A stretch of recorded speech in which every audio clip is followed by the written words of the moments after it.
Kaya magtaas po tayo sa gilid po ng kamay habang inahanda po natin ang ating puso upang tumanggap ng buhay na salita ng Diyos na balot ng kaluwalhatian ng Diyos. Na makita po natin ang Panginoong Jesucristo ngayong araw na ito sa kanya pong kaningningan at maging daan po siya ng isang nagliliwanag na pamumuhay araw-araw upang ang titingin sa atin saan man tayo magpunta, ang makita ay siya at sila pong lahat ay mga ligtas.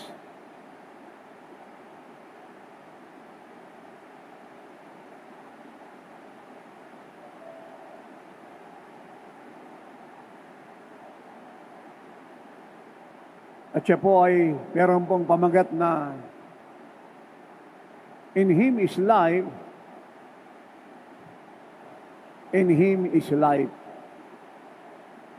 Samahan po natin ang lingkod ng Diyos in the book of John, chapter 1, verse 4. And I read the word of the Lord. In Him, that is Christ, was life, and the light was the light of men. So tumalon po tayo ng Book of Romans chapter 8,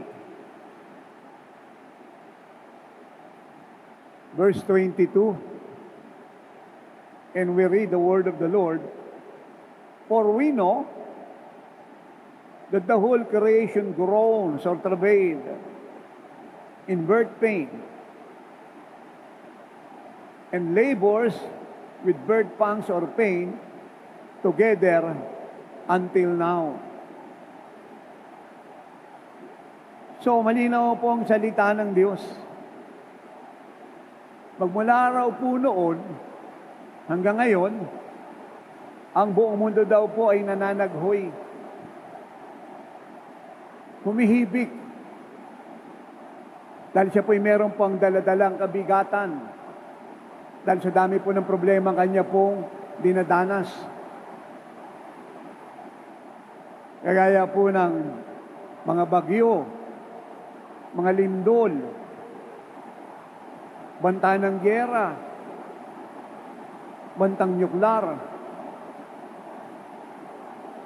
kahirapan, terrorism, communism, satanism, wrong ideology, all kinds of sexual perversion and immorality,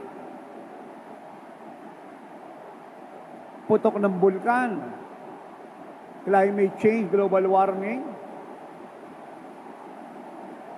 kawalan po ng pagkain, trabaho at tamang sweldo, at yung pong napakaraming mga sakit at karamdamang mahirap pong intindihin yung mga pangalan at hindi na po mabigyan ng kagalingan po ng maraming mga doktor at ng medical science.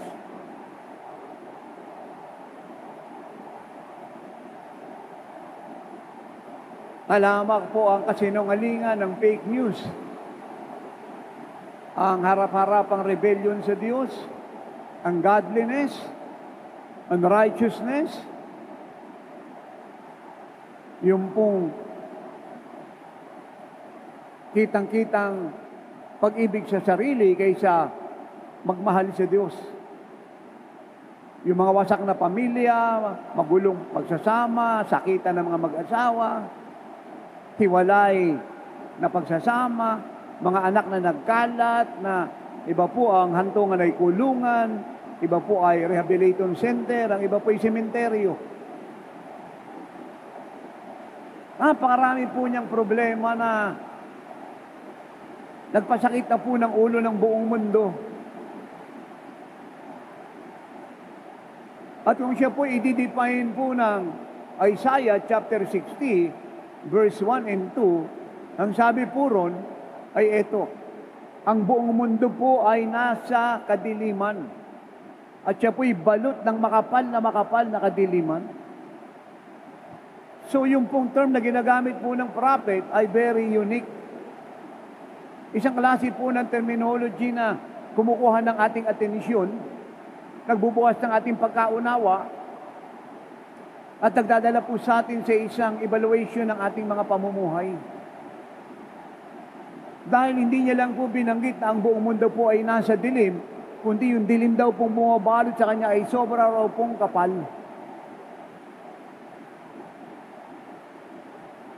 Kaya hindi po tayo nagtataka na sa pang-araw-araw po nating pamumuhay at ng buong mundo ay hindi po tayo nawala ng usapin ng buhay na hinaharap, inaayos, iniintindi, personally, bilang pamilya, bilang barangay, bilang bayan, bilang bansa.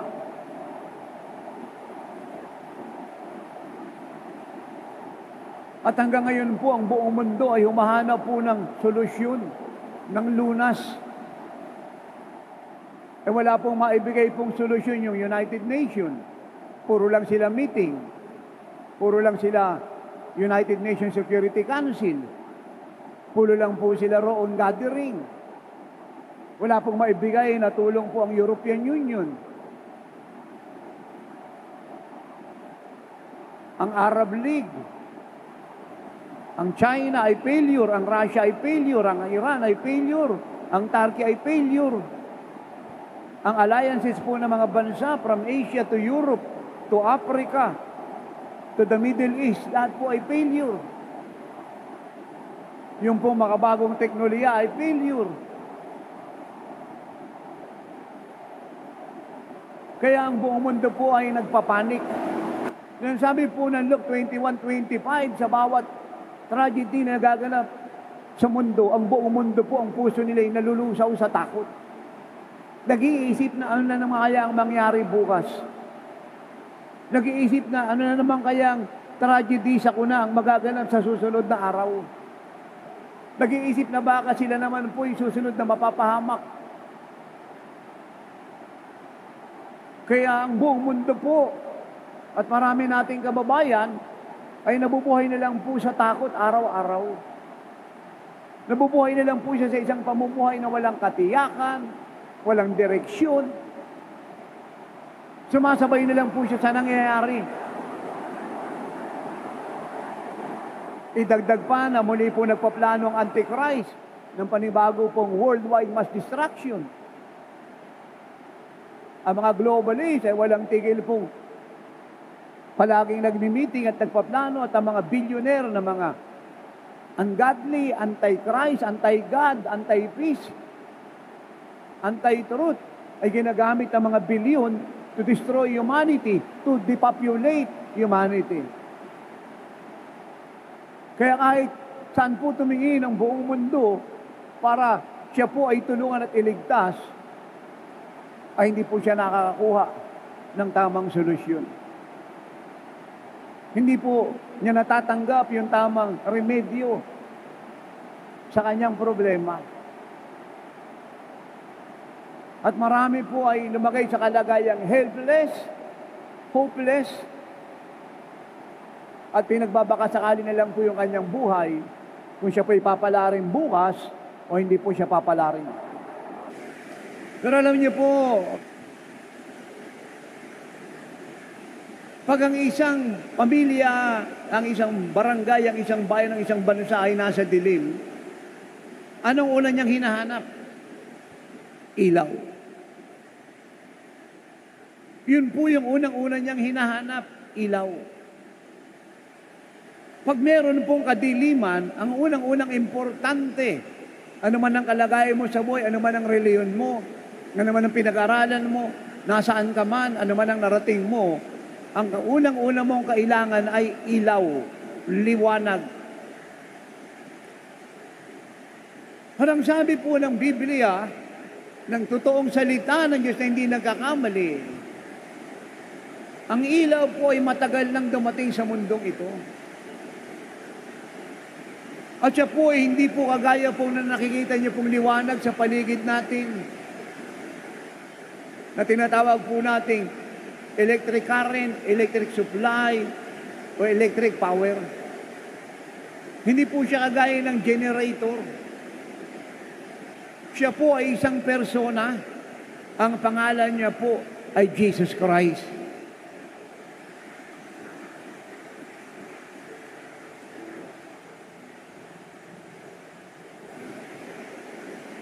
Anong sabi po ng salita ng Diyos natin pong binasa? Pag si Jesus ay dumating, nanahan, tumira sa bawat isa, ang dilim sa buhay niya ay mawawala at ang dilim sa mundo ay baliwala.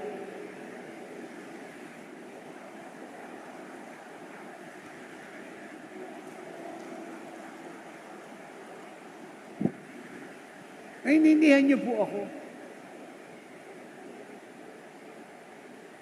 Kaya upang hindi po maapektuhan ang buhay ng bawat isa, ang bansang ito ng kadiliman na naghahari sa mundo, pansamantala, kinakailangan siguruhin ng lahat na siya po ay nasa Panginoong Hesukristo.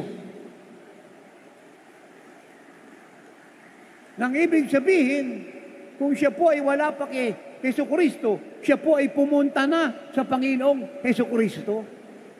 Ay kung siya naman po ay nasa Panginoong Hesukristo na, wag na po siyang umalis.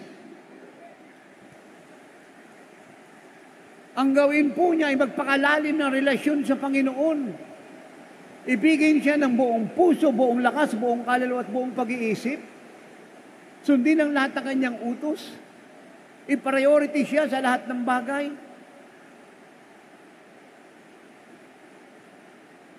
Mabuhay sa isang totoo, seryoso, mula sa pusong pananalangin o pakikipag-ugnayan sa Kanya. Na palaging intindihin at unawain ng bawat isa ng pangangailangan po ninyo ng bansang ito at ng buong mundo, ng Savior, ng The Light, ng Messiah, ng healer, ng provider, ng strong tower, ng fortress, ng defense, ng shield, ay hindi po pang isang linggo, pang isang buwan, pang isang taon, o mahabang panahon. Si Kristo ay kailangan nyo habang panahon, na sa pang-araw-araw nating pamumuhay, kinakailangan siya po ay naghahari sa atin.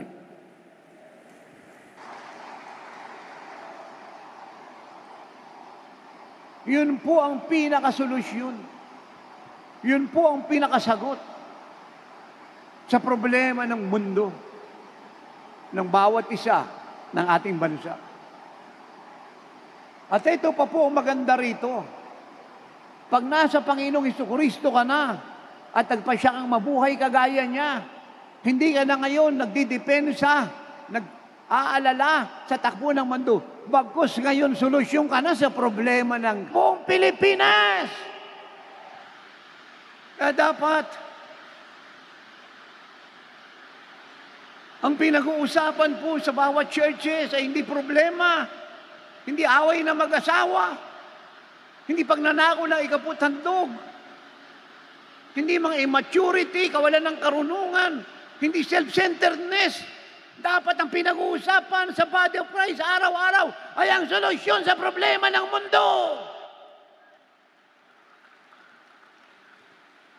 At dapat ang ibinibigay ng body of Christ sa pansakit at buong mundo ay hindi yung kanyang doctorate, hindi yung kanyang movement, hindi yung kanyang coalition, hindi yung kanyang edukasyon, hindi yung kanyang pinag-aralan, hindi yung kanyang personalidad, hindi yung kanyang hindi yung kanyang talino. Dapat ang ibinibigay ng body of Christ sa pansakit at buong mundo ay si Kristo, dahil siya ang solusyon sa problema ng mundo at siya ang ilaw ng sanlibutan.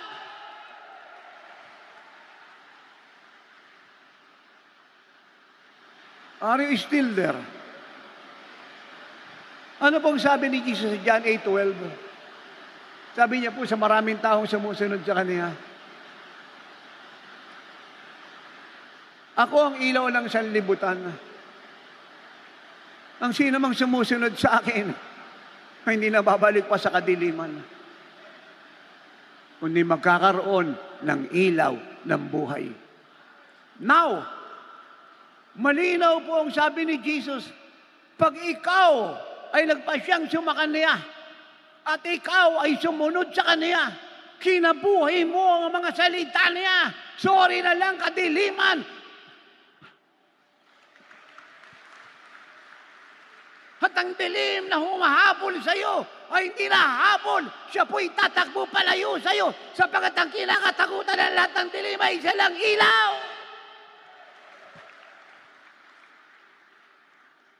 At yun po ang totoong biblical, authenticated Christianity.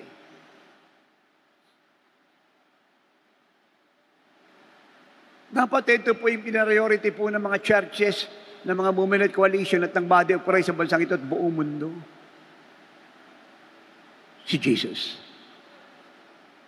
Napakaraming prophecy, napakaraming prophet, napakaraming movement, napakaraming coalition, napakaraming meeting, napakaraming gathering, napakaraming claim, napakaraming pagpapaabot ng kanilang pinag-aralan ng mga survey ng Old and New Testament, ng mga eschatology, at lahat ng klase ng theology. Pero lahat po ng ito ay hindi po solusyon sa dilim ng mundo. Nang sabi na Acts 4:12 ay ito, meron lang isang pangalang ibinigay sa ilalim ng silong ng langit upang ang mundong nasa dilim ay maligtas. At ang pangalan niya hindi Bible School, hindi movement, hindi coalition, hindi prophecy, hindi po education, hindi doctorate, hindi divinity. Ang pangalan niya ay Jesus Christ. At ito po maganda. Makita niyo po si Jesus ngayon. Makita niyo po siya. Andito po ang God the Holy Spirit para ipakita sa inyo si Jesus ng malinaw. Noon, nang wala pa sa iyong ilaw ng buhay, takot ka sa dilim. Pero nang dumating na sa iyong ilaw ng buhay, kahit saan ka lumakad at sa lugar na napakadilim, ay meron ang natatakot sa iyo. At yun po ang diablo na author ng kadiliman. Yun yung mga demonyo, yung author ng kadiliman. At wala ka nang inaalala ngayon sa problema ng mundo. Sapagkat alam na alam mo, ang solusyon ay nakatira sa iyo. Kasama mo. At hindi ka lang meron. Hindi ka lang sumobra. Hindi ka lang tumanggap. Kay Kristo, kumpleto ka, saktal ka, ganap ka mula Lunes, Martes, Miyerkules, Huwebes, Biyernes, Sabado, Linggo, January, February, March, April, May, June, July, August, September, October, November, December, ngayon, bukas hanggang mag-rapture kay Kristo, kumpleto ka habang panahon.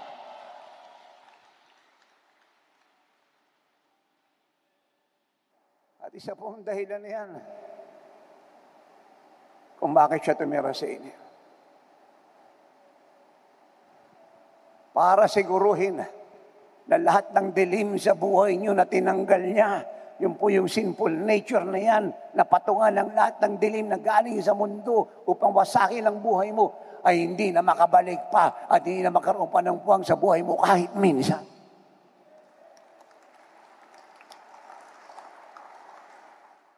Maliwanag po ang salita ng Diyos. Pag ang liwanag po ay dumating na at siya po'y nanatiling nagliliwanag at hindi nawawala ang kalingningan ng Panginoon.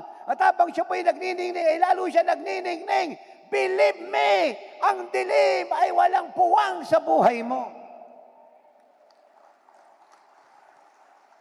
Yung pong mga sakit na yan, ketong, ulcer, appendicitis, glaucoma, catarata, UTI, yung walang tigil na dialysis na yan, mga prostrate na yan, sakit sa buto, sa baga, sa abdo, sa lapay, kirot ng mga mata, astigmatism na yan, pagkabulag, pagkapipi, pagkabingi, yung bandage po sa immorality, sa pagkabakla, sa pagkatomboy, sa alak, sigarilyo, sugal, pangangalo niya, pakikiapid, pandaraya, panrere, pagpatay, panluloko, pagsisinungaling, pagsira ng reputasyon ng atin pong kapwa.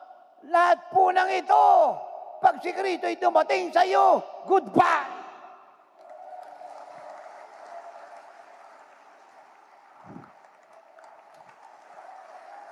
Goodbye! Kahirapan, goodbye! Kalungkutan, goodbye! Panlalata, goodbye! Negative confession, hindi ko kaya, hindi ako nag-aral, lahat ng ito, goodbye! Are you ready to hear God? At pag ikaw ay nagpasyang maging kagaya ng Panginoon, yung continuous, fully furnished, unlimited, overflowing, the best, the grandest supply ng God the Father ay tuloy-tuloy sa buhay mo. At sa panahon po ng kahirapan ng mundo, sa panahon ng kaguluhan ng mundo, sa panahon po ng pagdurusa ng mundo, ang lahat ng nakay Kristo ay may assurance po ng masaganang pamumuhay. Pakinggan niyo pong maigi ang sasabihin ko, mga minamahal, pakinggan niyo pong maigi. Ipasok po ito ng Holy Spirit sa puso niyo. Itanim niya po ng napakalalim. At gutumin po niya kayo na ito po intindihin, pakinggan, panoorin ng paulit-ulit. Upang ito po ay maging pamumuhay niyong lahat mula ngayong araw na ito po inyong tinanggap. Ano pong sabi po ni Jesus in John 15:7? Listen carefully, please. Kung kayo'y mananatili sa akin, at ang aking mga salita ay mananatili sa inyo, hingiin nyo lahat ng ibig nyo at ibibigay sa inyo.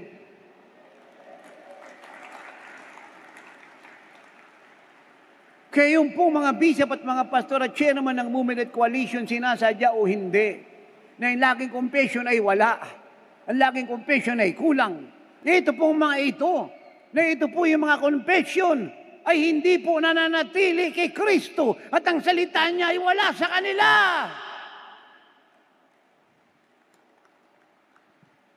Dahil ang linaw ng sabi ni Jesus, if you abide in me, and my words is in you, ask anything, it will be given to you.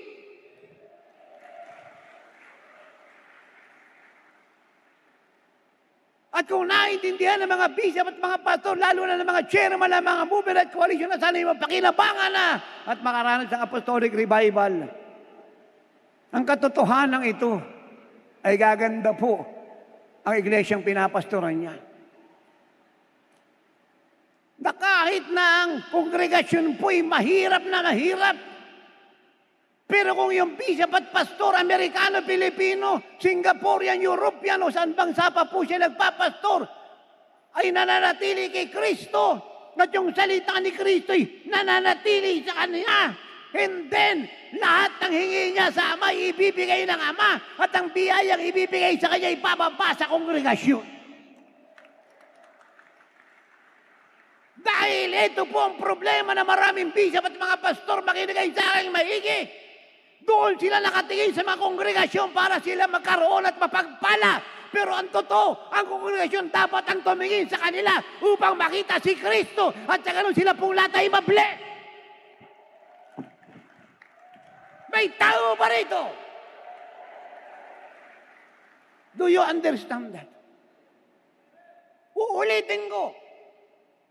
Ang problema na maraming bishop at mga pastor at chairman ng mga movement coalition, dapat makaranas sa apostolic revival bukas ay doon nakatingin sa kongregasyon na magpapala sa Kanya na dapat niyang maunawan. Ang mga kongregasyon ay obligadong tumingin sa Kanya para makita si Kristo at ma-bless dahil sa buhay niya. Kuryandura babaka. Galing ako sa kalsada. Ang sabi ko sa mga attendee sa kalsada, tumingin kay Tate Apostol, isang araw mayaman na tayong lahat. May tao ba rito?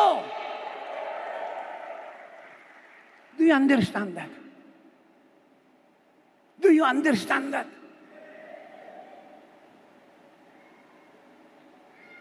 Nakita niyo po kung paano po na-reverse yung government ng Diyos sa church, yung order. Doon nakatingin sa kongregasyon para siya mabilis. But my God said He will supply all your needs. Even though ang mga kongregasyon may tungkuling pagpalain ng mga pastor, dapat po yun. Pero ang priority ng mga pastor ay hindi tumingi sa kongregasyon para siya ma-bless. May Diyos na tumawag sa kanya. Nung mag-backslide si Peter, si John, si James, at ang mga alagad, walang kongregasyong naiwang kahit isa, lahat po nangawala. Pero sila'y kumain dahil si Kristo na may-ari ng dagat, may-ari ng mga isda, may-ari po ng mga tinapay ay nandoon at silang lahat ay pinagpala. At pag naintindihan ito ng mga pastor, yung kongregasyong walang faith ay makaka-faith at yun ang simula ng breakthrough. Wala akong kausap dito. Yun ang simula ng pagkawasak ng kahirapan sa Peruela, sa Loreto, sa Palas kung saan pansulok ng Pilipinas. Ngayon ang pumalakpak yung mga tao rito. Hindi ko nakikita sumisigaw rito yung mga living like Jesus people. May kausap po ba ako rito?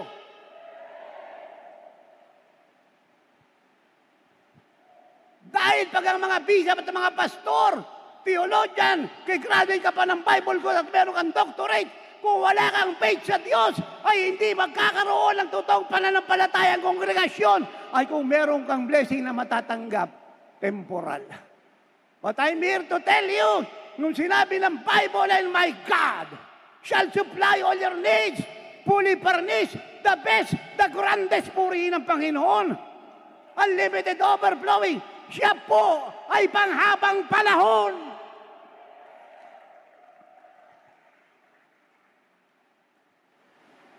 At po tayong kumain dyan sa maraming mga bishop at pastor na nagpipray na mag-rapture na para makaalis siya sa problema sa mundong ito.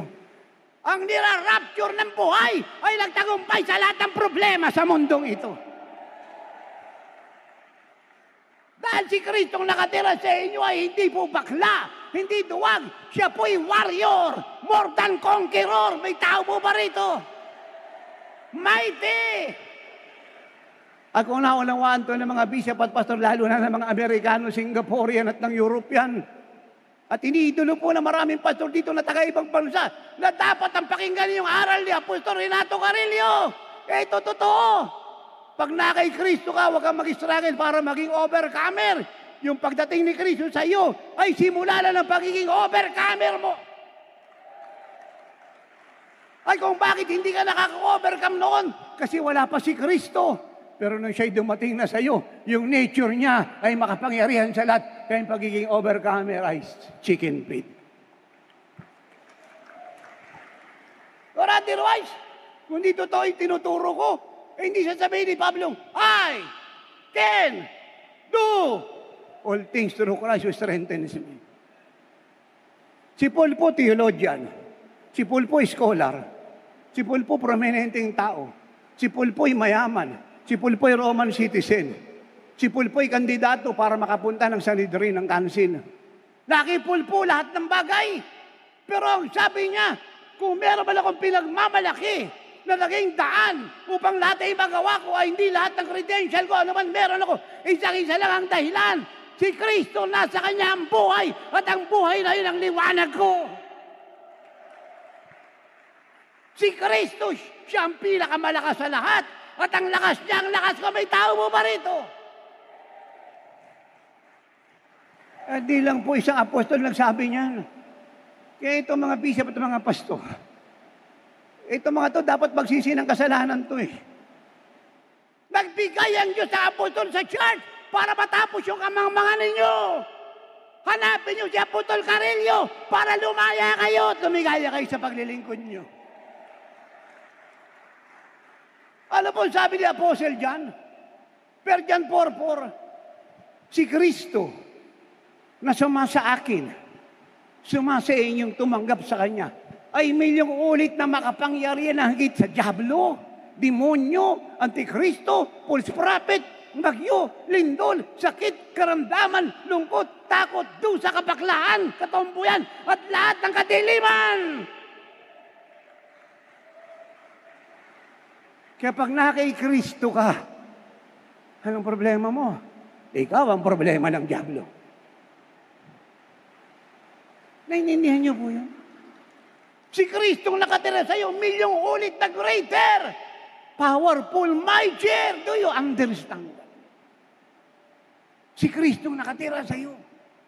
Milyong ulit na makapangyarihan, dakila, malakas, manalakop, na higit sa dyablo, demonyo, virus, antichrist, globalist, Illuminati, at lahat ng sakit, karamdaman, kahirapan sa mundong ito. Milyong ulit na makapangyarihan, malakas, sobra-sobra, nakatira sa iyo.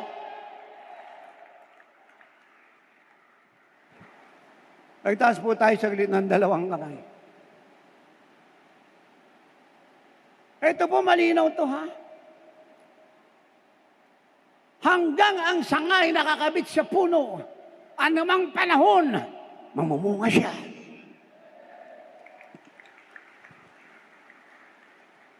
Ulitin natin, ha?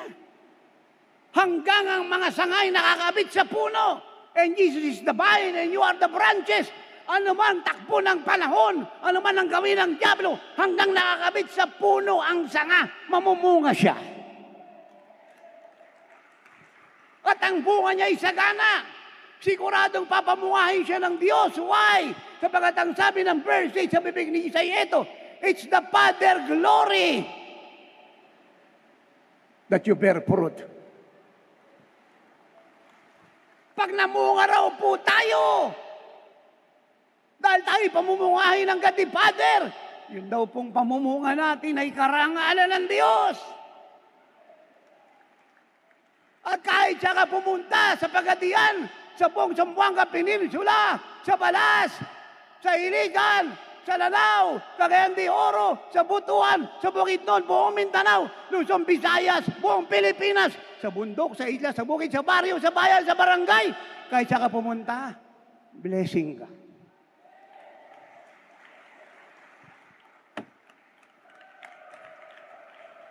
May tawa pa rito. Ang problema na marami mga bishop at mga pastor at chairman ng Movement Coalition, katok ng katok sa bahay ng mga kongregasyon para magkaroon ng biyaya.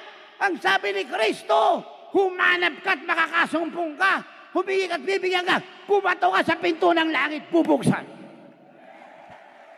Pip!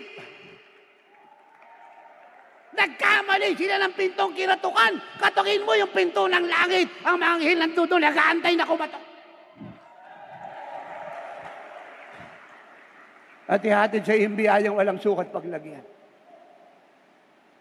Sigurado ka ba dyan, Apostol Renato Carillo? Galing ako sa kalsada. Galing ako sa kalsada. Wala akong kaibigang pastor na mayamang hiningihan ko ng tulong. Walang movement coalition, walang politiko, wala kahit sino. Marunong akong manalangin, pinamuhay ko yung turo ni Kristo. Humingi ka at ikaw ay bibigyan. Sa panahon ng pangangailangan ako'y lumulod. Nananalangin mula sa pusong malinig. Hindi pa ako tapos manalangin. Yung aking panalangin may sagot na.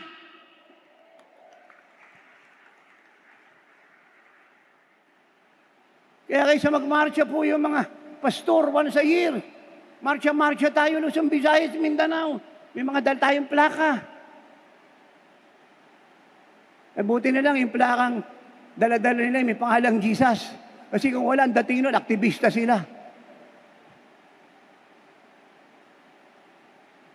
Okay po yun. Ni-advertise yung pangalan ng Lord. Pero walang naniligtas doon. Pag prayer meeting po, lahat ng mahilig marcha, araw-araw magayuno sa pangunguna ng chairman. Pagka hindi ang buong Pilipinas ay in-invade ng Holy Spirit. Yan ang pumalakpak mga tao rito. Do you understand that? Now listen to Jesus. Listen to Jesus. Ano sabi niya sa John 8:51? Ang sino mang mabubuhay sa salita ko, hindi mamamatay. Ang sino mang mabubuhay sa salita ko, anumang panahon, anumang edad niya, hindi mamamatay. Pag nabuhay ka sa salita niya, hindi mamamatay kalusugan mo, hindi mamamatay kapayapaan mo, kagalakan mo, ginhawa ng buhay mo, kasagalan mo, tagumpay mo, hindi mamamatay kaluluwa mo. Ang sino bang nabubuhay sa salita ko ay mabubuhay habang panahon.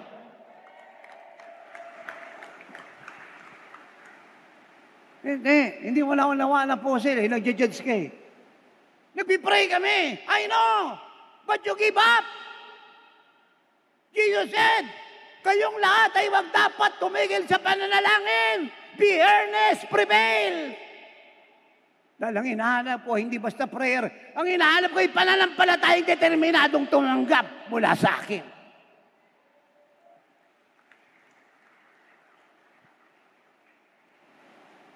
Ko lang na lang sabihin ng Lord na, pray kayo ng pray. Hindi naman ako ganyan mag-pray. Anong sabi ng Bible concerning the prayer life of Jesus? In Hebrew 5:7, nung siya daw po yung nasa mundong ito, wala raw po siyang tigil kundi manalangin. Nang manalangin. At yung panalangin po niya ay earnest, prevailing, powerful, penetrating, praying through. Yung kanya raw pong pananalangin ay buhay. So meaning to say, prayer is his life. Hindi po ito occasionally kung may problema lang, kung may panggugulo yung diablo. Prayer is his life. At sinulat po yan ng author ng Hebrew, inihemplo na Lord, para bigyan tayo ng pagkakaunawa. Na pag ginawa nating pamumuhay ang pananalangin, kagaya ng pananalangin niya, hindi lang tayo dinodoro nito closer sa Diyos. Hindi lang tayo nito dinadala sa bukas na langit. Hindi lang tayo dinadala nito sa pagtanggap ng maraming sagot sa ating panalangin. Hindi tayo dinadala nito sa kalagayang mabubuhay kagaya niya. Magwawasak lang lahat ng gawa ng diablo. At saan nga man pumunta, umaga, tanghali, hapon, araw o gabi, sa buong Mindanao, sa buong Pilipinas, sa buong mundo. Blessing ka.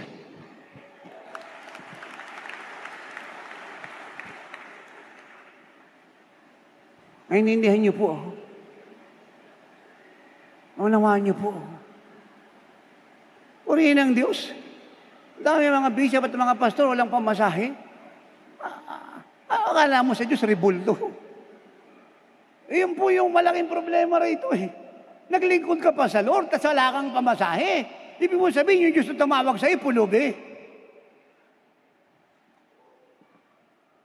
Ituloy niya yung, Sabi ko, ituloy niya yung,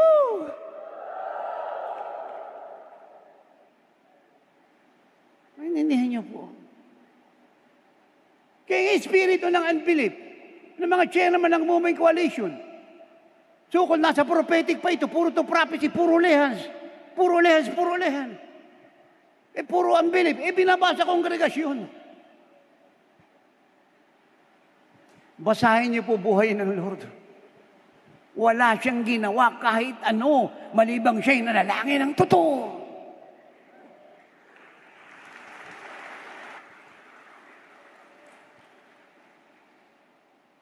Pupunta pa lang ang Lord sa Mount of Olive, na kanyang paboritong bundok sa Israel para mag-pray. Yung diablo nangangatal na. Hindi pa lumulod yung Panginoon, yung mga demonyo nangangatugla sa takot. Sapagkat alam nila, pag ang Panginoon nagsimula ng lumod ang langit, ay nagpababa na ng sagot.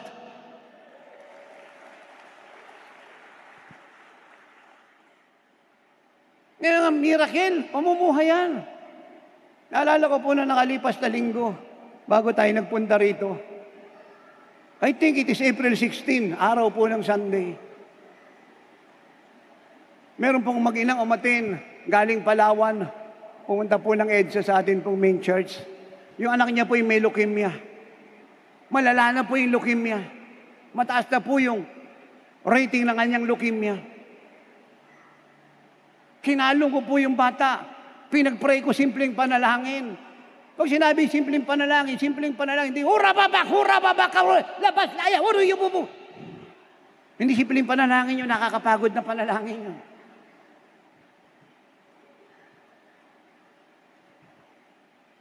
Yung gumagawa ng ganong pananalangin, nagagalit yun.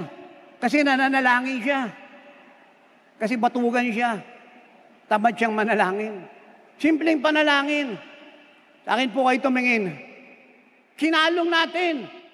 Lord, pagalingin mo po si baby. Noong ako po yung umalis ng linggo, umating yung magina si baby. Kinabukasan ng Lunes, sinegap ng doktor, walang leukemia.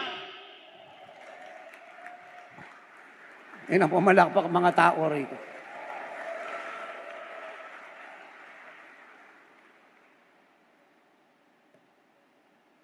Bago po dumating po yung pandemic, 70 wheelchair yung in-empty sa EDSA. Simpleng panalangin. Iba nga, hindi na nga ako nag-pray, humawak lang ako, tayo, lakad. Unti-unti na pong nawala na naman yung mga wheelchair. Ano pong ibig sabihin nun? Pag nabuhay ka sa pananalangin, kaya hindi ka magsalita ng marami, ang Diyos ay magtatrabaho, humawak ka lang, si Kristo magre-reveal ng sarili niya. At yung may sakit, iba pang.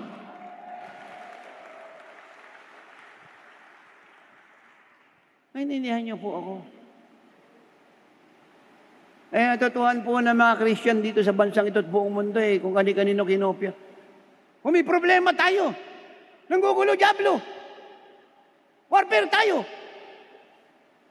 Kung ba't ka ginugulo ng diablo? Kasi hindi ka nagpipray. Mag-pray ka ng gusto, guluhin mo yung diablo. Tingnan natin kung yung diablo hindi tumakbo sa takot sa iyo.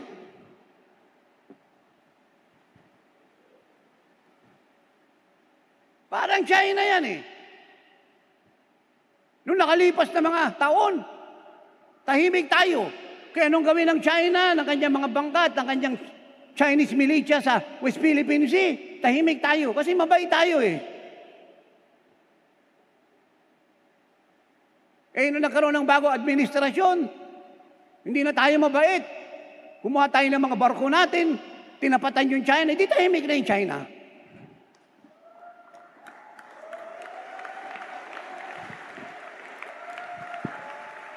Mahinang sumigaw yung mga tao rito.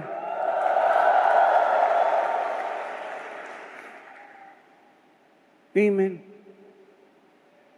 Dapat, pag bishop at pastor ka, at tinanong yung mga kawang pinapastoran mo kung ano yung katangiang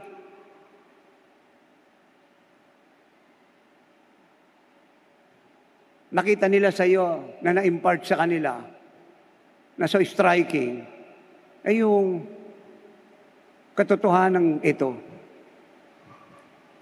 Si pastor, si bishop, si chairman, ano yan?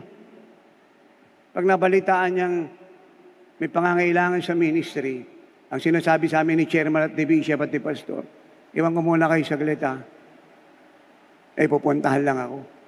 Saan ka pupunta, pastor? Diyan lang sa may bukid, sa bundok, magpipray lang ako.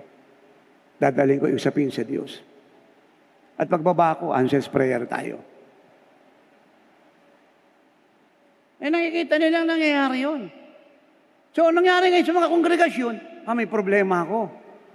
Aakit ako sa bundok na inakita ni pastor. Pagbaba ko, answers prayer kami.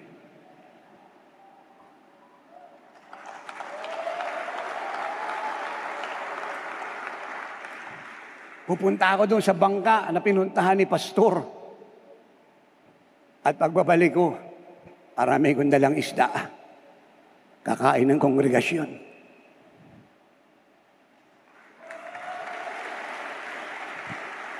Pupunta akong bukid. Pagbabalik ko, answers prayer tayo. Hindi yung leader ka, bishop ka, pastor ka, chairman ka, may doctorate ka pa, puro ka theology. Pagkatapos yung page sa'yo, head knowledge. Hindi mo pinagagalaw ang Diyos. Alam niyo, sa totoo po ito. Kung yan lang naman ang naging buhay ko, magmula ako kayo nasa kalsada, matagal na po ako nagnegosyo na lang. Nakakaya po sa Diyos yan. Noong ako po yung nasa kalsada, isang bagay ang naintindihan ko sa buong pagkatao ko. Kung ang Diyos ay kasama ko at siya'y buhay, kinakailangan magtrabaho siya. Kung siya'y sumasagot sa pananalangin at yun ang totoo, and then, ako hindi magsasawang manalangin.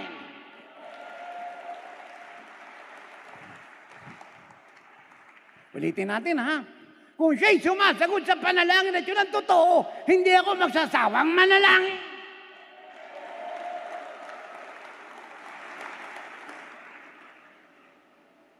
Minsan ako po'y nasa isang bahay, mainit yung lugar. Sabi ko, Lord, padala mo po ako ng lamig. Simpleng panalangin. Umihi po yung malamig na hangin sa kwarto ko, mas malamig pa sa frigidaire. Galing sa langit.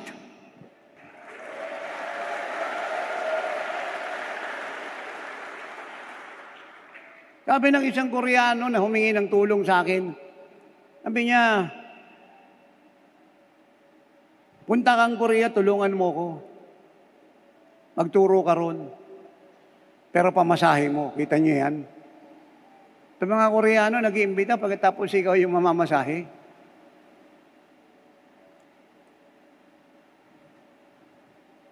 Wala naman po kaming pera. Sabi ko, sige. Pagpasok ko po doon sa kwarto namin sa CBS, pa kami nakatira. Punta po ako doon sa maliit na room ko. Ito, yan lang yung sukat niya. Oh. Yan yung wire na yan. Ito. Yan lang yung sukat niya. Yung makahiga lang po ako. Hindi na ako po pwedeng umunat pakaliwa, mahuhulog ako. Basta yung makahiga lang ako, makaluhod lang ako. Tapos may pinto po yung sarado na po yun. Doon ako nagpipray. Sabi ko, Lord, punta tayong Korea. 12,000 daw pamasahe kasi 1992 yun eh. 12,000. Punta tayo ron. Simpleng prayer. Kinabukasan, merong dumarating 12,000.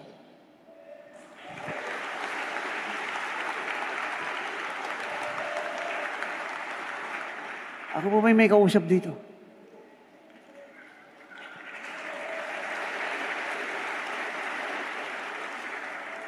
Ito po'y, pwede kayong tumawa, ha?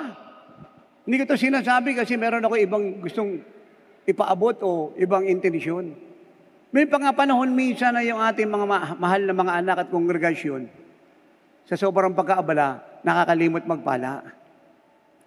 May mga panahon naman, yung iba naman talaga, walang puso magpala. Pero marami siyang pera. Manalangin ka, kakausapin ng Ginoo yan.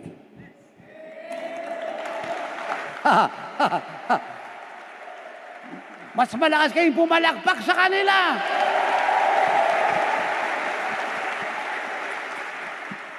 At kang magulat. Kung ang kailangan mo lang ay pamasahe, ang ibigay niya sa iyo, habal-habal. Motor.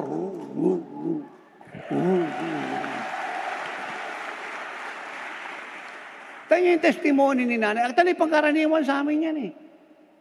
Ang buhay po namin, puno ng himala. Sobra po ang biyaya namin sa buhay. Kahit ala kami sweldo rito. Kaya na gisingin yung lahat ng tao sa buong Pilipinas at ibang bansa para i-bless kami. At marami ron hindi namin kilala.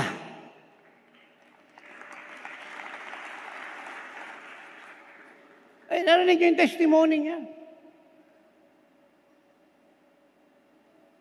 Mayroong nag-abot ng envelope, nakalagay 1 million love gift Nanay Ellen. Tapos nung binilang, 1.3 million.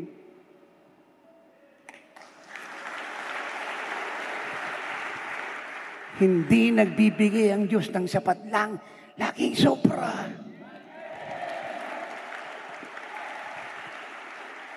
Tapos sobra ka pang magbigay, nagpiperis fruit ka pa, sobra ka pang manalangin. So meaning to say, sobra ka sa pananampalataya. Ang mundo kulang, ikaw, sobra-sobra.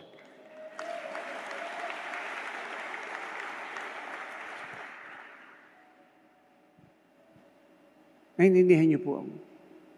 Minsan nagtatanong tayo sa Lord, hindi siya sumasagot. Isa lang ang ibig sabihin nun, huwag kang magtanong, manampalataya ka, sasagot siya. Ulitin natin ha, marami kang tinatanong, pangangailangan, pamilya, negosyo, trabaho, kalusugan, ministeryo, bayan, bansa, barangay, baryo, bukid, kalabaw. Hindi sumasagot ang Diyos. Isa lang ibig niya sabihin, ang sagot nasa salita ko eh. Matagal na yan yan. Paniwalaan mo yan. Sundin mo utos ko. Ipakita mo pananampalataya mo. Yun ang sagot. At kung ano yung ipinangako ko sa mga salita ko, at yun ang pinanampalatayanan mo, yun ang tatanggapin mo.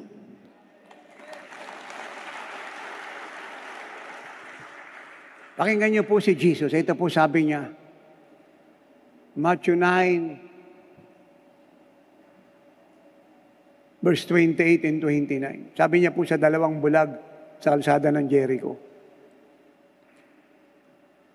lumalapit kayo sa akin. Naniniwala ba kayo na kaya kong buksan ang mga mata ninyo? Do you believe that I'm able to do this? Yung nga pong healing ng kanilang eyesight. Sagot po ng dalawang bulag, yes, Lord. Ito po sagot ni Jesus. Alinsunod sa inyong pananampalataya, yun ang magaganap sa inyo.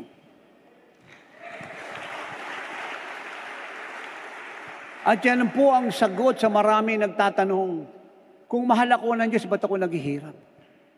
Kung mahal ako ng Diyos, bakit ako may sakit? Kung mahal ako ng Diyos, ba't ako nagugutom?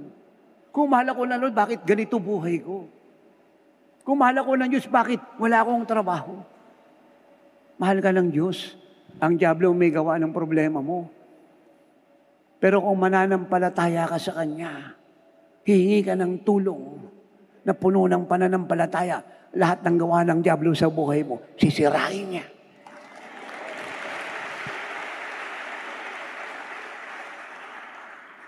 Dahil ang Diyos ay hindi natitinag sa pangangailangan. God is not moved by any needs, even though He loves you so much.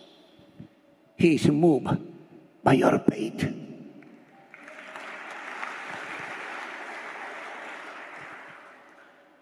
At ano man pong pangangailangan meron ka pag meron kang faith. Faith plus obedience equals miracle after miracle explosion.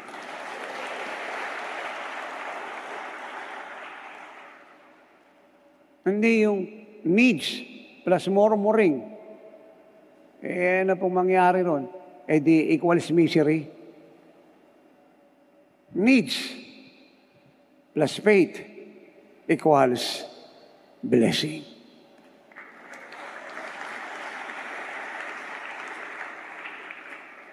Alam niyo, pinapadali ni Jesus po yung buhay natin Kaya ako nagpapasalamat ako talaga sa Holy Spirit Na yung mga turo noon, magaganda pero lumalabas na mabababaw po ngayon. Kaya mahirap ang opya ka sa internet. Libro ng kung sino-sino, kabababaw nun Kahit pa paano mabibless ka pero hindi ka lalalim. Hindi specific yun Lalo na nag-aaral sa Bible ko, ang daming theology alam. Kaya pag nagturo siya, ang dami niyang chapter at verse, pero hindi naman siya pinamuhay. Ito po sabi ni Jesus, simpleng-simple po ito. Mark 11:22. Have faith in God. So saan po tayo tinuturo ni Jesus? Sa Diyos. Hindi kung kanay-kanino. Sa Diyos. Bakit sa Diyos? Siya po yung solusyon sa lahat ng problema natin. At ano dapat mong gawin upang ang Diyos ay gumalaw sa buhay mo? Exercise your faith. Show your faith. Activate your faith. So, paano mo ina-exercise, ina-activate yung faith mo? Sa pamamagitan ng prayer, fasting, giving, obedience, pag-claim sa mga pangako niya, confession, speak the word. Hindi yung problema mo, hindi yung sabi ng doktor, hindi nararamdaman mo. Speak the word of light, the word of healing, the word of blessing, the word of prosperity, the word of deliverance. Speak the word.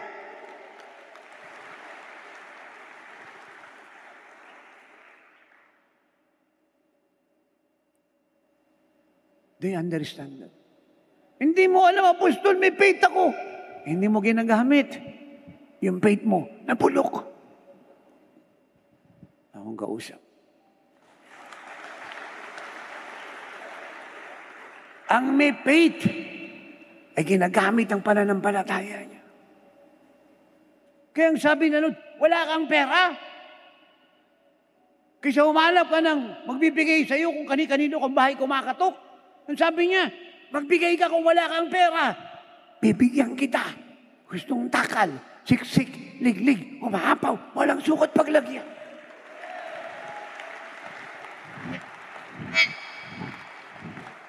Amen! Andiyan dyan na po lahat ng sagot sa salita ng Diyos. May sinabing mangutang ka. Kung bishop at pastor ka, pakita mo sa kongregasyon walang-wala ka. Upo ka ron sa opisina mo, doon sa tapat ng pulpito. Paluoy-luoy ka. Grabe yung Bisaya ko, mukhang nakatumpak ako. Paluoy-luoy ka. Tama ba yon? Thank you, Jesus.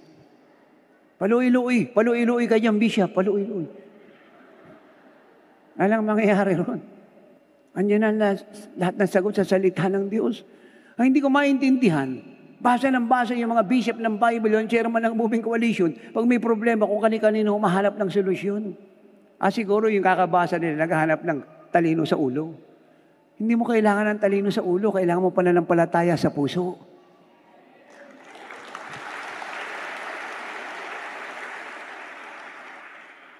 Amen. Kung may sakit ka, anong sabi sa Isaiah 53:4-5? Si Kristo na sugatan dahil sa iyong mga kasalanan, binubog dahil sa iyong pagsuway at pagsalansang. Ang parusa ng para sa kapayapaan may kinuha niya at sa kanyang masugat, magaling ka na. Claim it. Claim it.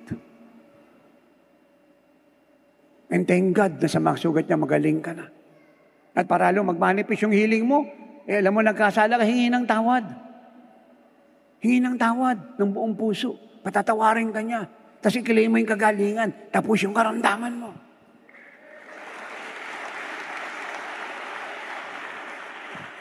Nag-aalala ka sa pamilya mo. Manalangin ka. Sabi mo, Lord, sabi mo pag ako'y sumampalataya, iligtas mo yung pamilya ko. Amen. Andi dito na lahat ng sagot eh. Hello. Andi dito na. Kaya pag yung salita niya ay sumasa iyo at ikaw ay sumasa kanya, lahat ng hingiin mo, kagaya ng ginawa ng God the Father kay Jesus, lahat, ibibigay niya.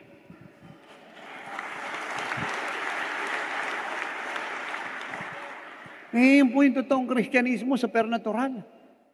Ang mga taong nabubuhay sa panalangin ay naniniwala na makapangyarihan ng Diyos. Naniniwala na walang imposible sa Diyos. Kaya kung binubuo po tayo ng 3 pamilya, mag-asawa kayo, meron kayo isang anak, o maaring 2, 3, o 4, o sobra pa. Malaki na pong kongregasyon niya para may prayer meeting kayo sa bahay niyo. Dali niyo po yung usapin sa harap ng Diyos bilang pamilya. At pagpunta mo ng church, hindi sama ka sa mga kapatiran. Mas powerful po yan. Yun nga po yung kagandahan ng pananalangin kahit nasaan ka eh. Po pwede bang makontak ang Diyos.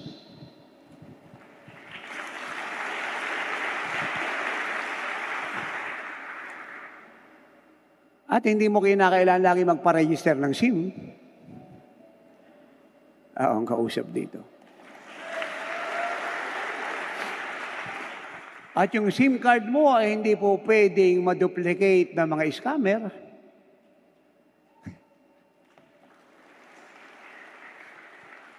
At kahit ala kang cellphone, po pwede kang tumawag sa Diyos.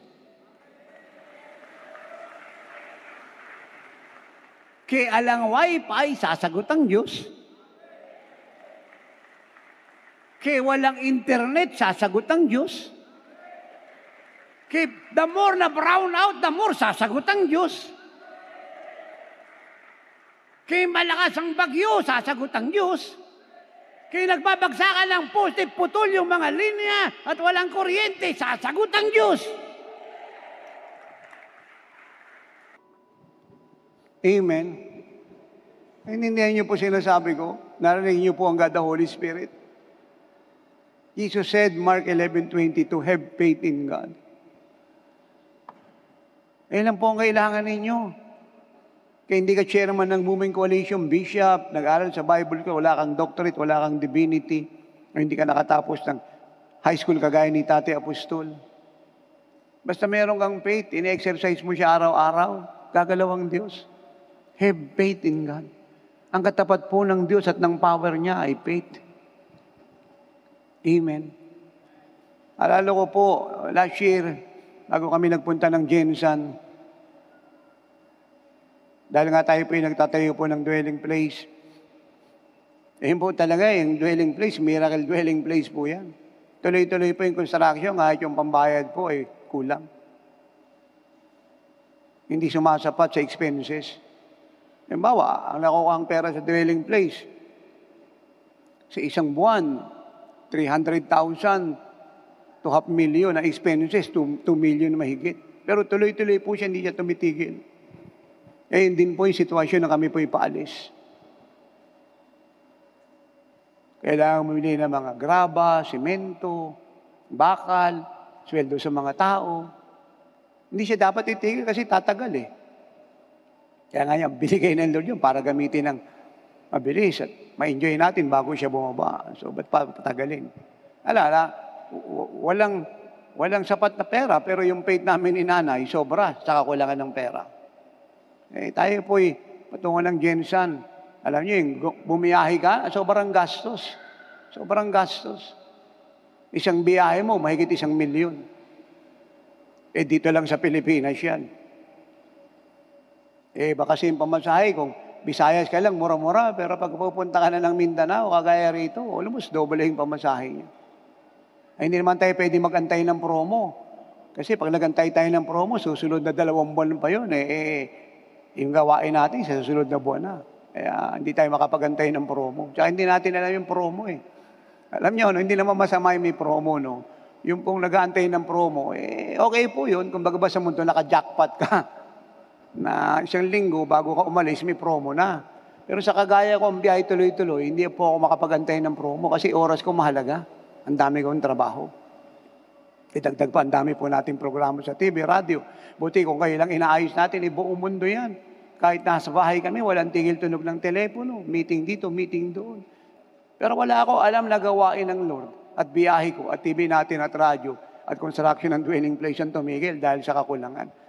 Ang pantapat talaga sa lahat ng kulang, ilang letra lang eh. F, A, I, T, H. Ito po maganda. Thank you, Holy Spirit. Ilang letter po yung faith? Sagutin niyo akong lahat. Bilangin niyo para masagot niyo ng maayos yung tanong ni tatay. Ilang pong letter yung faith?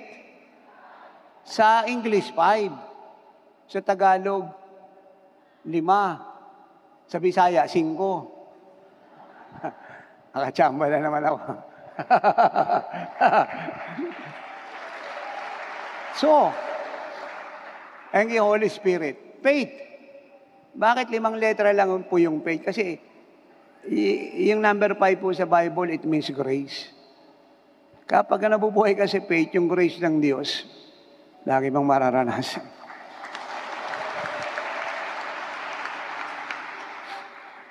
Then nag-uusap nga po kami ni nanay.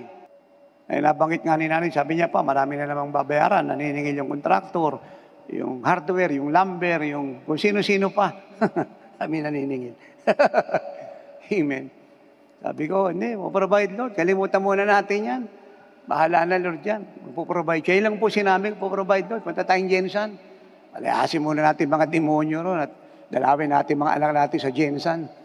Baka nalulungkot na iba riyan. O yung iba sobra ng apoy at marami nang nasusunog. So, dalawin naman natin sila.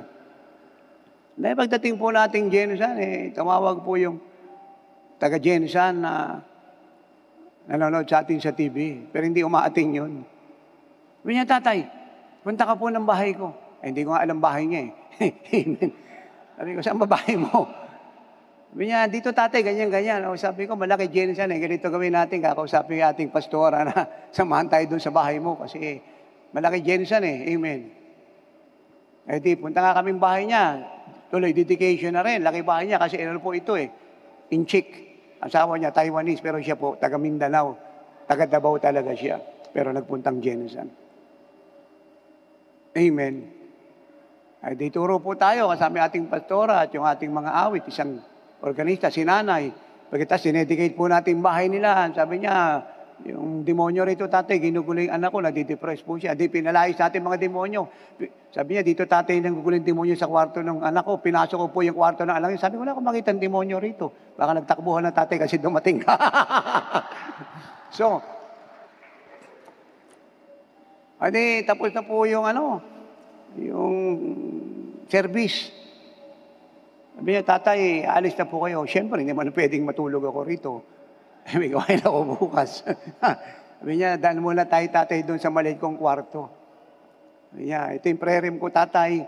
Papakainin ko muna yung asawa kong Taiwanese. Pagkakit doon sa taas, bababa na ako. Natutuhan ko sa iyo ito, tatay. Sabi niya, dito ako lumuluhod. Dito ako nagpipray. Sabi niya, ito yung Bible ko, tatay. Ito yung notebook ko. Ito yung mga natutuhan ko sa live streaming, sa PTV4. Sabi niya, sinusulat ko. Dito nga naman ako. Ay, sabi niya, ay tatay, maalala ko pala. Meron ako rito maliit na cabinet. Meron po siyang maliit na kwarto. Maliit pong kwarto. Doon sa, yung kwarto niya malaki, pero meron pa po siyang, kumbaga ba sa tunnel. Meron pa siyang maliit na kuweba doon sa kwarto niya. May kurtina ron. Tapos may pinto.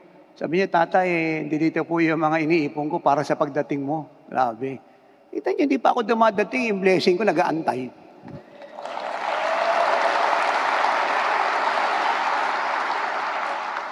Sabi niya, labas siyang pera, ganyan kakapal. Sabi niya, tatay, sa'yo ito kay nanay, ito kay John John.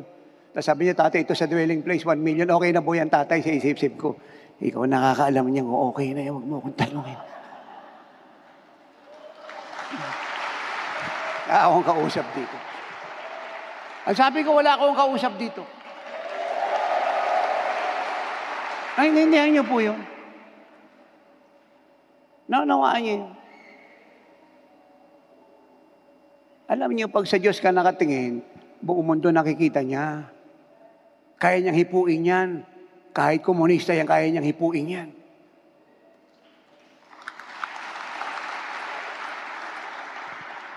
Pag lagi ka nakatingin doon sa tao, hindi mo makikita yung Diyos na malaki. Tingin ka sa langit, mas mataas yung langit kaysa lupa.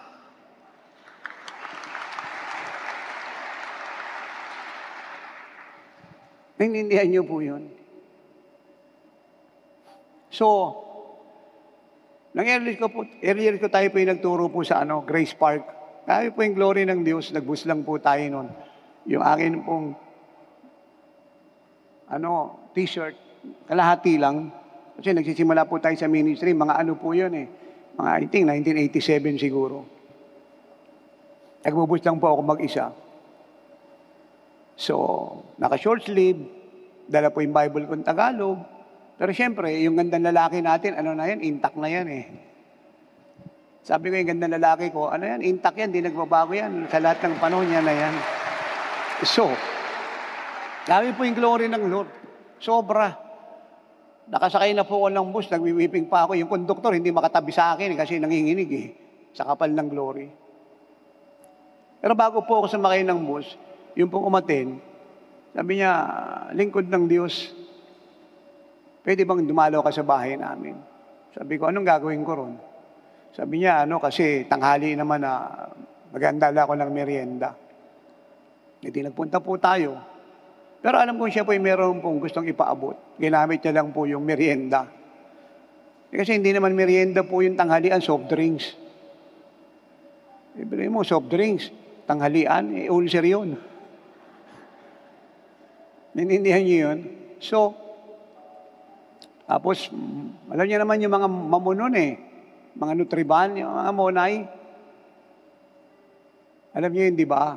Madami asukal, tapos itlog, pagkatapos konting arena, maliit na tinapay, yun na yun, umalsa.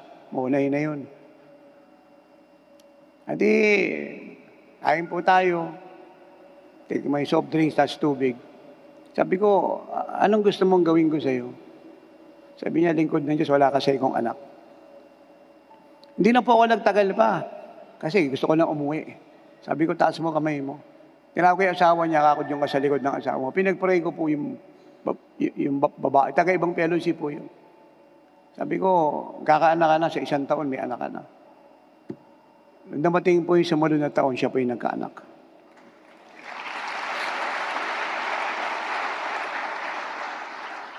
Kami sa ako po ay galing po sa bundok ng San Mateo, nag-prayer and fasting. Hindi po ako nakapag 40 days kahit minsan eh. Ang pinakamahaba ko pong fasting, 7 araw lang.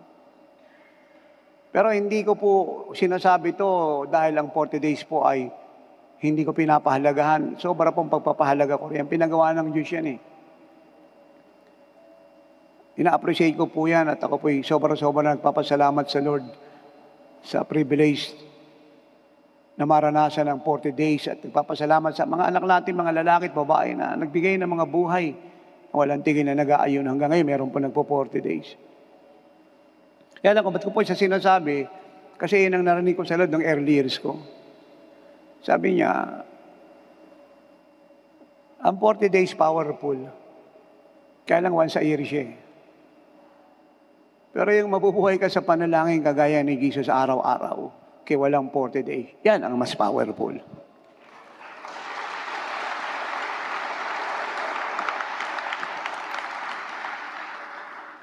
May nananalangin ng 7 oras, pero minsan lang yun eh. Pero yung nananalangin ka araw-araw bilang pamumuhay nang hindi ka nag-oras, yun ang pinaka-powerful. So, ang ibig sabihin, pagdating po sa pananalangin, dapat pamumuhay yan. Ay kung mas mahaba ang panalangin mo, ay mas maganda. At nabubuhay ka na araw-araw sa prayer, tapos tagpo 40 days ka pa, naku Diyos ko, yung langit nasa bahay mo, nasa buhay mo, nasa pitaka mo. Amen! Ay di, umuwi po tayo. Nanay po, may dinaramdam. Sabi niya, pupunta ako ospital. Sabi ko, anong gagawin mo doon? Sabi niya, magpaparas pa. Ano? Ba't ka magpaparas pa? Sabi niya, dinudugo ako. Matagal na to, hindi ko lang sinasabi sa iyo. Ngayon pa, check up ako, sabi ng doktor, raspa. Sabi ko, raspa? Hindi ko ako alam yung raspa, alam ko rapture. Pinipili talaga ni nanay. Sabi niya, hindi naman ikaw nakakadaman ng kirot. Sabi ko, naiintindihan ko yun. Kasi mag-asawa tayo. Pero parang hindi ko matanggap na magpaparaspa ka. Kasi parang hindi ako living like Jesus noon. Pero hindi ako against sa doktor, sa gamot, sa ospital. Kaya lang, pag alam mo, ang Diyos nakatira sa'yo, walang imposible sa'yo. Kasi nasubukan mo na siya sa mahabang panahon, lumakad kang kasama siya, parang hindi mo matanggap na doon tayo aasa. Akin po ba kayo nakatingin? So, pinipilit ni nanay, so wala tayong magawa kundi gumamit na authority. Hindi ka magpaparaspa. Sino siya naniniwalang mga babae mahal mo, pero pagka kinakailangang masunod ka, ang mga lalaki dapat matapang na nakangiti. Hindi ka magpaparaspa. Naintindihan niyo yun? Anong gagawin ko? Taas kamay! Amen. Ano pang susunod? Patawarin mo si Nanay Cora. Amen. Yung nanay ko, kasi galit siya sa nanay ko. Kaya pa siya dinudugo. Patawarin mo si Nanay Cora. Nanay Cora! Patawag ko lang si Nanay Cora. Taas yung kamay. Pinagpray ko po si nanay, umikot yung tiyan na islayin. Pagbangon, tigil dugo. Akong kausap dito. Tapos dating naman po yung kanyang kapatid. Kapatid niya. Kasama yung asawa. Asa 50 naman kami nakatira noon. Sabi niya, pupunta rito yung kapatid ko kasama yung hipag ko kasi magpapapray. Kasi hindi nanganganak kasi suhi yung bata, operahin daw. Malaki yung bata, pero wala silang pera. Magpapapray. Sabi ko, sige. Dumating po yung yung kapatid niya, tsaka yung asawa. Talagang kita mo yung problema, parang binagsakan ng buwan at tsaka bituin. Sabi, pagpasok sa bahay. Ang tawag po kasi kay Nanay Ellen, kasi taga-Surigao yan eh. Mga taga-Mindanao, matatapang talaga yan eh. Sabi ko, mga taga-Mindanao, matatapang yan. Sabi ng kapatid niya, parang nabagsakan ng bituin ng buwan at tsaka ng araw, tsaka ng bulalakaw. Neng! O buboy, hindi dito ka na. Andito na yung asawa ko. Diyan ba si Apostol? Andi dito. Lugarin mo na yung asawa ko. Yung asawa naman niya, hindi ka nababanggitin pangalan. Parang nabagsakan ng 3 buwan. Kuya, pare mo ako. Pasok! Amen. Dami pang kinukwento. Tigil mo na yung kwento, taas yung kamay. Sabi ko sa kapatid ni Nanay Eling, ako wag kang pipikit ha. Tingnan mo yung gagawin ng Holy Spirit. Nagpray ko po, inikot yung dyan. Tapos na isling, ako punta na kayo hospital. Pagpunta ng hospital ng anak, walang cesarean.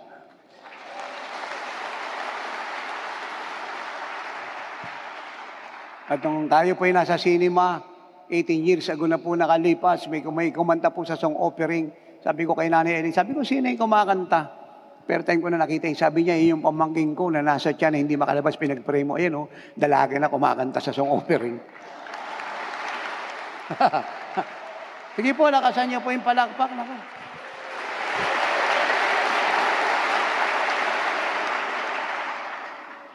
Tapos minsan ako po umuwi. Nanay, doon naman kami nakatira sa sa Erming Garcia. Kasi alam niyo, marami kaming bahay. Sino sininiwala pag ikaw may-ari ng Pilipinas, lahat bahay mo. So, kahit saan po tayo nakakarating. Si nanay, kasama po yung nanay ko. Nandun doon sa may pinto, namimilipit si nanay. O sabi ko, ano nangyari sa'yo? Sabi ng nanay ko, hindi, punta kami hospital.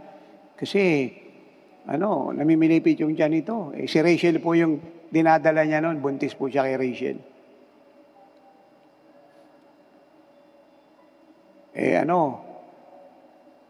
Malamang cesarean to. Sabi ko sa nanay ko, sabi ko, nanay, wala sa lahi natin yung nagpapasesaryan. Amen. Sabi ko, wala sa lahi natin nagpapasesaryan. Kasi ito po yung lahi natin eh. Ito po yung lahi natin, God the Father, God the Son, God the Holy Spirit.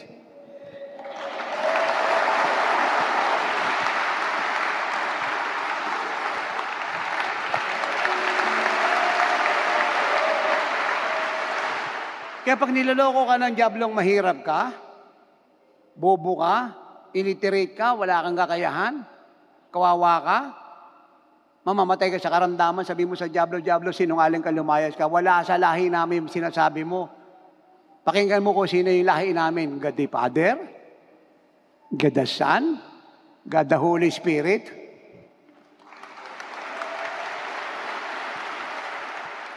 At hindi lang yan Satanas, hindi kami ampon, ha? Anak kami ng Ginoo. Amen! Sabi ko sa nanay ko, nanay, wala sa lahi natin yung sinisisaryan. Sabi ko kay Nanay Eli, love, sabi niya, anong love? Sakit yan ko. Hindi niya na gusto yung love, masakit daw yung tiyan niya. Sino sa'yo niniwala ang kahit sabihin mong pag masakit yung tiyan, no effect. Amen. Di ginawa ko. Nag-pray ko po. Sabi ko, Lord, lalabas po yung babae ng Diyos. Walang cesarean. Kinansel ko po yung kirot. Dana po sila na nanay ko sa isang ospital. Quezon City, malapit lang po sa amin. Siguro ang bayad po sa taxi ng mga time na yun, mga lang, 25 pesos. Kasi mura pa nun eh. Pagdating po doon ni nanay, lumabas na po si Rachel, walang cesarean. Lumabas po yung napakagandang babae ng Diyos.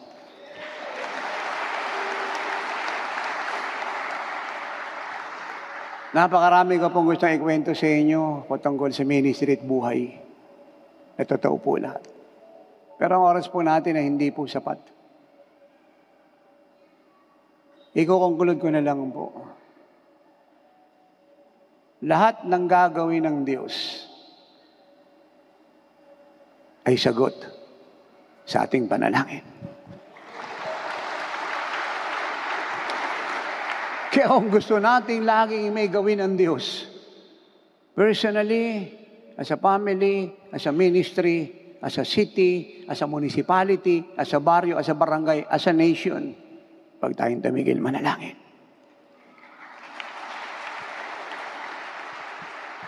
Ang Diyos hindi nawawala. Tulog tayo, gising siya. Nag-aantay lang tayong tumawag sa Kanya. At siya hindi napapagod. Sumagot. Kay Jesus ang buhay. At ang buhay na yan, ang ilaw ng tao.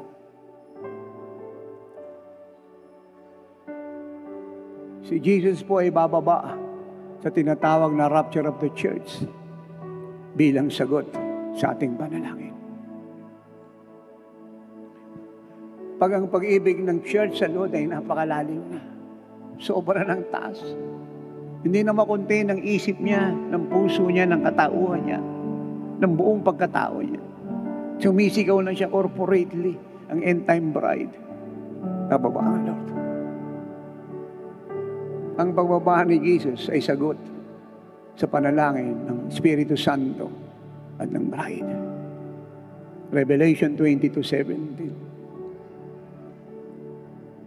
Ang hinahanap niya ayon sa Isaiah 66 verse 1 and 2 ay hindi movement coalition, hindi talento, hindi abilidad, hindi kakayahan, hindi pinag-aralan, hindi diploma, hindi galing sa pangangaral.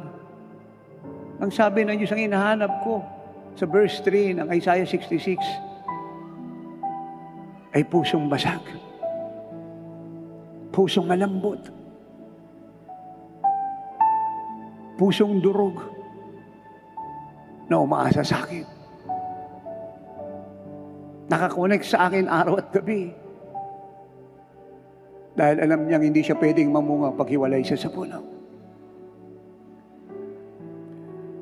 Filipinas, now is the time to turn your eyes to Jesus. Lahat po na may karamdaman, naniniwalang ito na ang oras ng himala ng buhay niya at ang kagalingan ay para sa kanya ngayon. Magpasalamat na po kayo. Sabihin niyo, amang Diyos na mabuti sa lahat, buksan niyo po ang inyong mga bibig. Salamat po. Ako'y pinagaling mo na. Ang sakit ko'y kinuha mo na. So banggitin niyo po yung mga sakit niyo. Banggitin niyo po yung mga sakit yung kinuha na po ni Jesus. Sige po, lakasan niyo po. Banggitin po ninyo yung mga sakit yung kinuhanan ni Jesus. Banggitin niyo isa-isa. Pati kayo sa TV, sa radio, sa YouTube, sa Facebook. Banggitin niyo po yung mga sakit yung kinuhanan po ni Jesus. Kinuha niya na po ang inyong mga karamdaman. Banggitin po ninyo. Pinagaling niya na po kayo. Sabihin niyo po isa-isa yung mga karamdaman niyo. Siya po ba'y glaucoma, cataract, astigmatism, sakit sa puso, diabetes, leukemia, mataas na blood sugar, blood pressure, sakit sa atay, sa lapay, sa abdo, sa baga, sa bituka, siya po ba'y allergy, sinusitis, sipon, ubo, lagnat, trangkaso. Sabihin niyo po ano pong sakit ninyo ang kinuhanan ni Jesus. Sabihin niyo, Lord, salamat po. Kinuha mo na ang mga sakit ko. Banggitin niyo po yung mga sakit ninyo. Sige po, lakasan po ninyo. Maniwala po kayong kinuha na po ni Jesus yan. Lakasan niyo po ang inyong pong mga salita.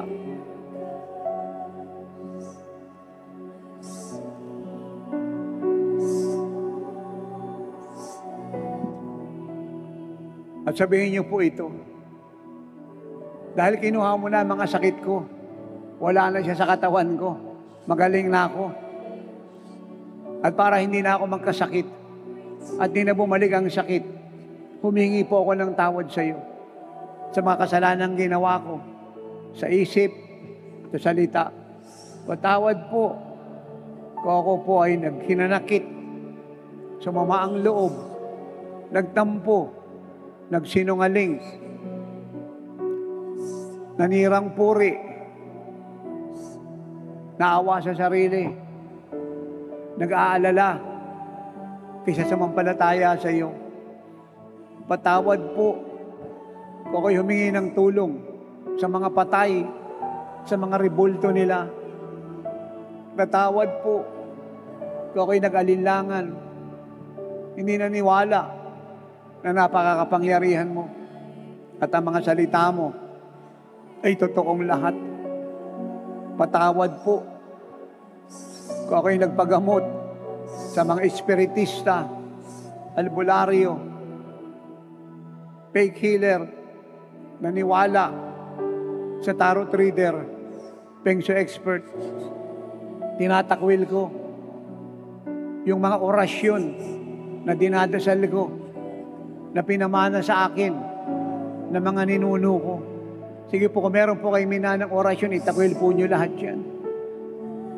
Kung ano po yung namanan yung orasyon, na hindi po ayon sa salita ng Diyos at labag sa utos ng Diyos, sa itakwil niyo po lahat.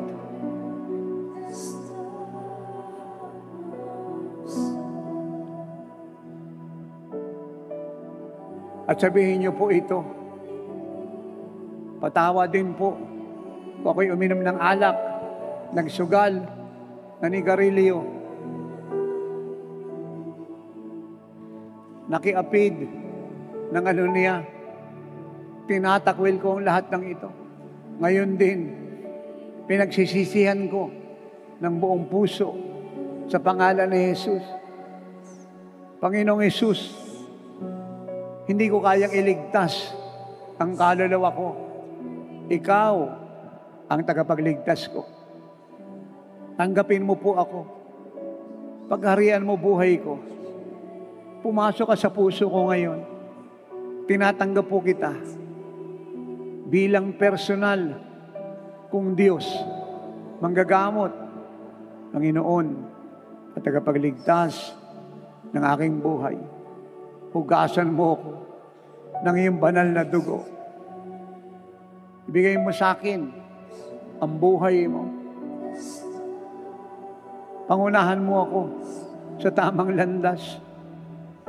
Magkukumit ako sa iyo. Uunahin kita. Ipamumuhay ko ang salita mo. Tinanggap ko na po ang iyong pagpapatawad. Nahugasan na ang mga kasalanan ko ng iyong banal na dugo. At sa oras na to, pinatatawad ko na ang sinamang tao na ako'y may hinanakit, may tampo, galit, at samahan ng loob. Sige po, patawarin niyo po sila. Yung mga taong kayo po'y may hinanakit, may tampo, may samahan ng loob, patawarin niyo po sila. Sige po. Patawarin niyo po sila.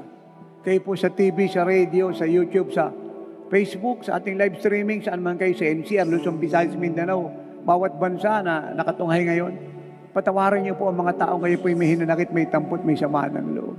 Patawarin niyo po silang lahat. Kung paano kayo pinatawad ng ating mabuting amang sumasalangit, ganun din po kayo magpatawad. O ang pagpapatawad po ay kaligtasan ninyo. Ang pagpapatawad ay kalayaan ninyo. Ang pagpapatawad ay kagalingan ninyo.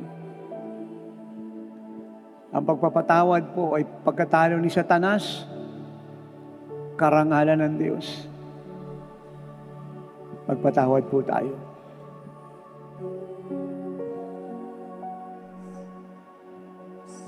Thank you, Jesus. At kung kayo po'y nakapagpatawad na, ako po'y mananalangin. So pinawawalang bisa ako, sakit sa mata, sa tenga, sa ulo, sa dibdib, sa bituka, sa atay, sa lapay, sa abdo. Inutusan ko mga bato sa bato na matlusaw, mamatay. Bato sa atay, mamatay ka. UTI, come out! Sakit sa puso, I rebuke you. Ulcer, I rebuke you. Hepatitis A and B, die! Tumor sa utak, sa dibdib, sa buto, die! Goiter, die! Astigmatism, glaucoma, katarata, come out! Iwanan mo mga ganda nila mga mata sa pangalan ni Jesus. Allergy, sipon, ubulag na trangkaso, come out! Pagka-paralyze, I rebuke you. Cripple na mga paa, umunat ka. Sirang mga bato, mabuo ka. Sirang retina, mabuo ka. Sirang kornea, mabuo ka. Sirang pupil, mabuo ka. Fluid na kulang. Maging sufficient ka sa kanilang mga mata.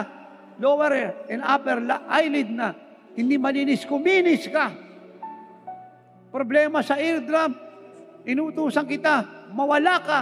Inutusan ko yung mga ugat ng mga tenga mo, yung eardrum mo, mabuo ka. Ang mga buto ng tenga mo, mabuo ka, lumusog ka. In Jesus' name. Ano mang kati sa katawan, die! Microbial germs, bacteria, infection, die! I rebuke you in Jesus' name. At inutusan ko mga paa ninyo, lumakas ka. Ang mga tuhod mo, lumakas ka. Ang mga buto mo, lumakas ka. Ang mga ugat mo, lumakas ka. Ang dugo mo, luminis ka. Ano mang sakit ng inyong ulo, katawan, likod, buto, bato, spinal cord, pelvic bone, left and right ay kinakancel ko at pinawawalang bisa ko. At dinideklara ko lahat na may sakit dito, pati yung nasa TV, nasa radio, nasa YouTube, nasa Facebook, lahat ay magaling na. Thanks for listening to Miracle Hour Podcast. If you are blessed with our program and want to know more about the Lord, like us on our Facebook page at www.facebook.com/JIOSWM and subscribe to Jesus is Our Shield Worldwide Ministries YouTube channel. Our time is running out. Jesus is coming any moment. Apostle Renato D. Carrillo is mandated by God to bring the church to its full potential and to live like Jesus. Have a part in this end-time move of God. Pray, fast, and give to the work of the Lord. To God be all the glory.